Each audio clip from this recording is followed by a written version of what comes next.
Hi, it's Wednesday. That means it's time for another video edition of Widower Wednesday. I'm Abel Keogh, author of Dating a Widower, and today we're going to talk about what you can do, or if you can do anything, to get a widower to fall in love with you. Now, the genesis of this video came from an email I got this week. I got an email from a lovely lady. Seems like a really great person. And she went on and described she's been dating a widower about 6 months. She went on and described the relationship, how they met, and what they've been doing for the last 6 months. And about halfway through the email, she starts getting to her concern, and that is that the widower doesn't seem as fully invested in the relationship as she is. She feels like the widower is there, and he's just, he likes her, obviously enjoys the company, but she doesn't feel like he's fully in love with him. So she asked an interesting question. She asked, well, what can I do to make the widower fall in love with me?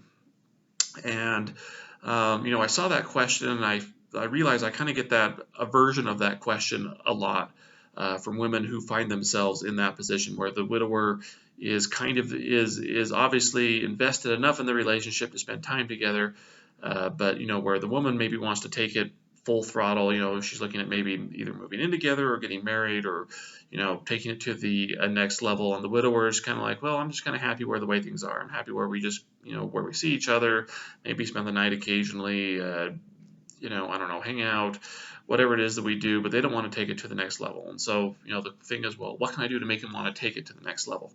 And the short answer is there's nothing you can do to make them want to take it to the next level. You can't force a person to love you, and it doesn't matter if they're a widower or not. In fact, this is kind of a version of the widowerhood excuse that I talk about.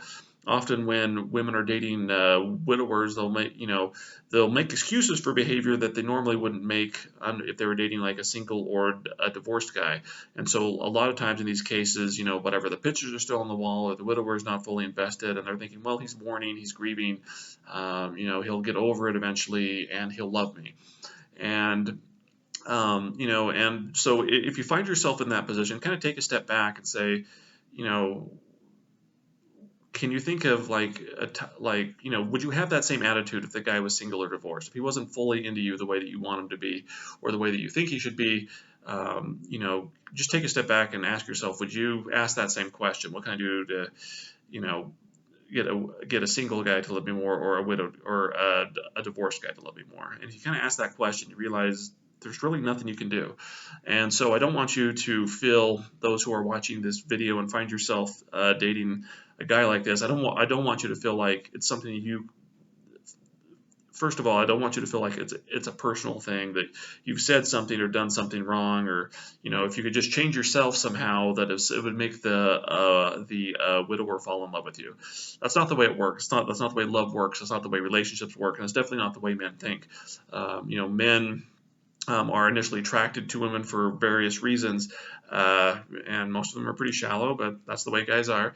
But in order for it to progress to something where you want a long-term or a committed relationship, there has to be something a little bit more there for him, and it's different for every guy. I'm not going to say, well, you have to have this, this, and that, but there's a lot of things that go into being in love and being in a committed relationship where you want to spend the rest of your life with someone.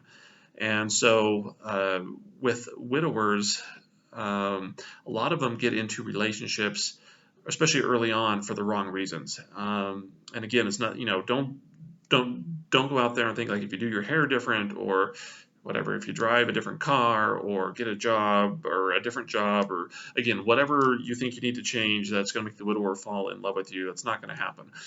Probably what has happened is that the widower is in a relationship because he wants companionship. And again, it's nothing personal against you, but there's a big hole in his heart. He probably misses having someone to hold. He misses someone to talk to and just to spend time with.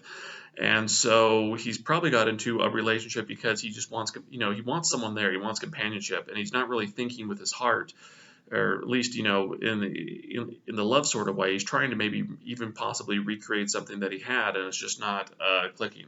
So don't go out there and feel that you can change and suddenly he'll love you. Guys are either invested in the relationship, and they aren't. If you've read Room for Two, you'll know that I had a relationship before I met Julie.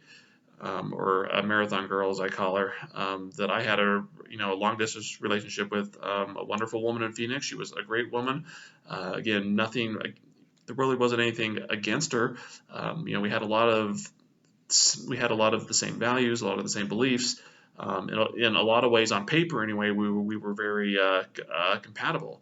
But we probably got serious maybe 3 or 4 months after I was widowed. And again, she was a wonderful person, and she was fully vested in the relationship. As far as she was concerned, at some point we were going to get married. We were going to have a family and have kids, and I never felt that way about her. I mean, and it wasn't, again, I tried to feel that way about her, and I kept thinking, well, there's something wrong with me. I don't feel this way about her. I don't want to, I don't feel like I should get married to her. I don't want to get married to her because I'm still grieving, the loss of my wife.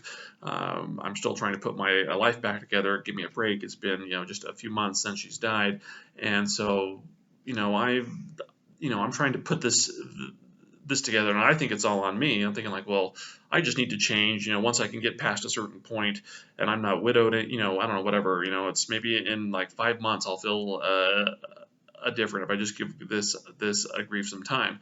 And so, anyway, but she was wildly in love with me, and I don't know. I enjoyed spending time with her. I enjoyed being with her. Again, it's all detailed in A Room for Two. But then something different happened, and I met Julie. And again, I was in a long distance relationship here, and Julie lived about a mile and a half from my house when we met, and it was different when I was with a Julie.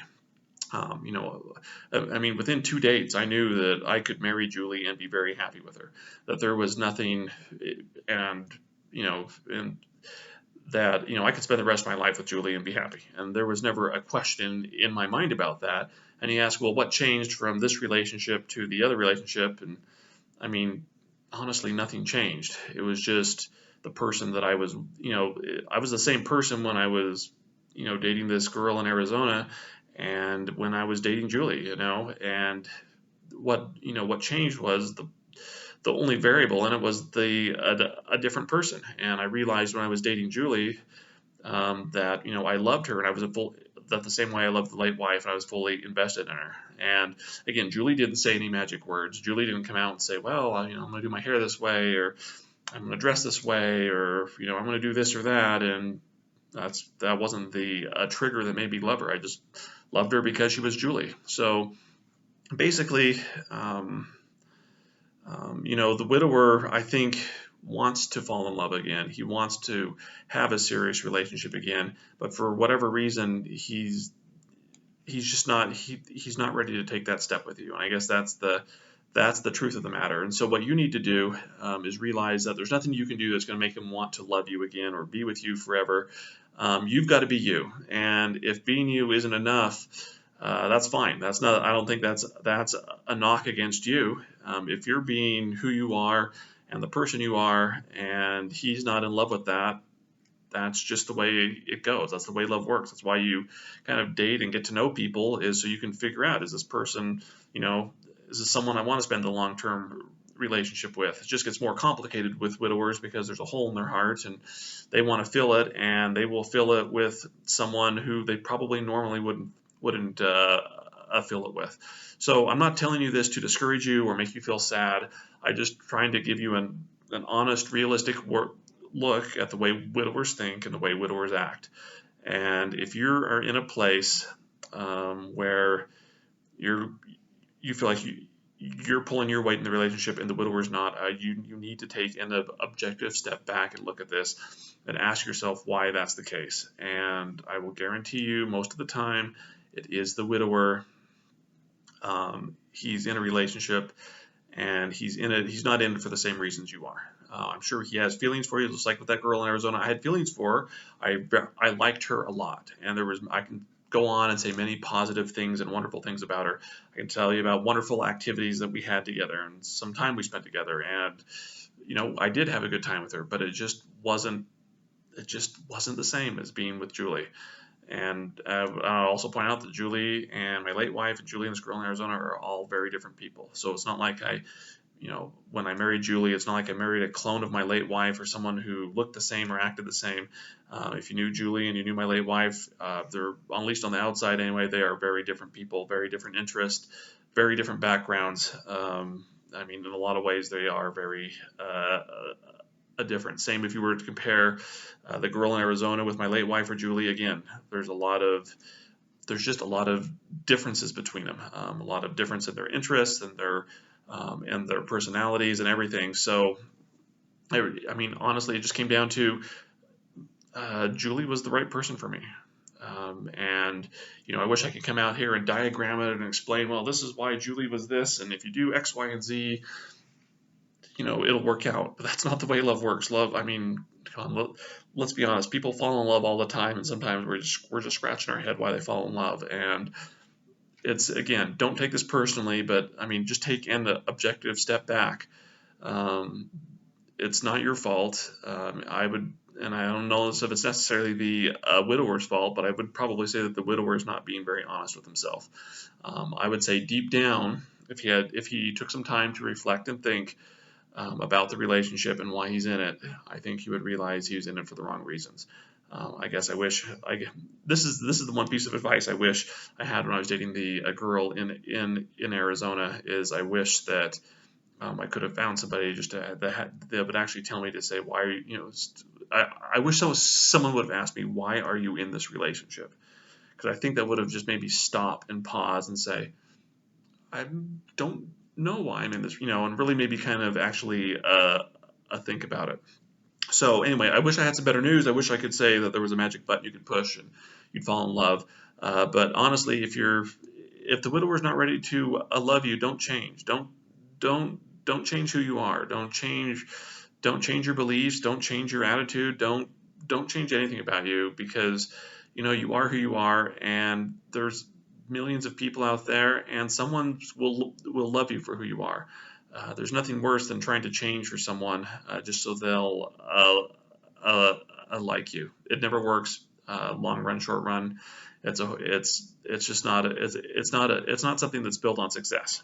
So I would just take a step back, ask yourself if you're making excuses for his behavior, and then go to him and ask him. Maybe ask him, honestly, ask him when the time's right. And I need to do a video about how to have a talk with a widower. That'll be my next video, by the way. But maybe just have a step back ask the widower, say, why are you in this relationship? And see what he says, and see if it maybe makes him reflect and think a little bit. But my final piece of advice to you would be, is if you find yourself in this thing, it's probably best to get out of the relationship and end it. Stop wasting your time being with someone who isn't ready to move on with you. But don't change who you are. Wish them the best and move on. And it's not going to be. I'm not saying it's going to be a painless thing. Breakups suck and they're hard, and that's the way. That's the way life is. Is we learn, we grow, and we become a better person for it. But don't waste your time. Don't change who you are. Be who you are, and there are people who will love you for the way that you are, and that's what's really important. All right, go ahead and subscribe. There's another video you can watch. Again, if you want more details on this, I encourage you to read the book Dating a Widower or Room for Two.